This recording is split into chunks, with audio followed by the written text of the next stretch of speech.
The Alaska summit reinforced my belief that while difficult, peace is within reach, and I believe that in a very significant step, President Putin agreed that Russia would accept security guarantees for Ukraine, and this is one of the key points that we need to consider, and we're going to be considering that at the table also, like who will do what, essentially. I'm optimistic that collectively we can reach an agreement that would deter any future aggression against Ukraine, and I actually think there won't be. I think that's even overrated, largely overrated, but we're going to find out. And I think that the European nations are going to take a lot of the burden. We're going to help them, and we're going to make it very secure.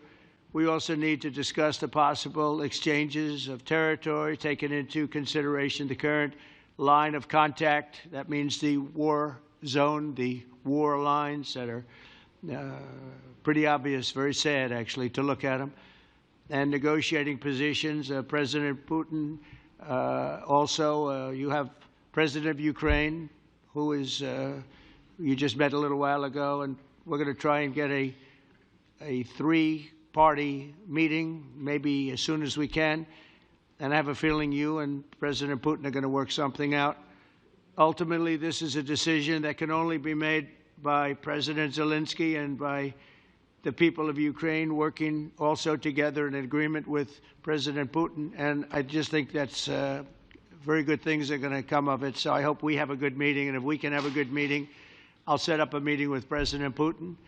And if you'd like, I'll go to that meeting. And not that I want to do that, but I will do that because we want to save a lot of people from dying. A lot of people are dying, and we got to save them. We've got to save it. 5,000, 6,000, 7,000 people sometimes a week. All of us would obviously prefer an immediate ceasefire while we work on a lasting peace, and maybe something like that could happen. As of this moment, it's not happening, but President Zelensky and President Putin can talk a little bit more about that. You know, in the 6 or so wars that we stopped, we haven't had a ceasefire. And so I don't know that it's necessary. You can do it through the war, but it would be, I like the ceasefire from another standpoint. You immediately stop the killing. But I believe a peace agreement at the end of all of this is something that's very attainable, and it can be done in the near future. With all of the wars that I got involved in, we only have this one left. Of course, as I walk out the door, there'll probably be a new one starting, and I'll get that stopped too. But I thought this was going to be one of the easier ones. It's actually one of the most difficult. They're very complex. The next step would be for a trilateral meeting, and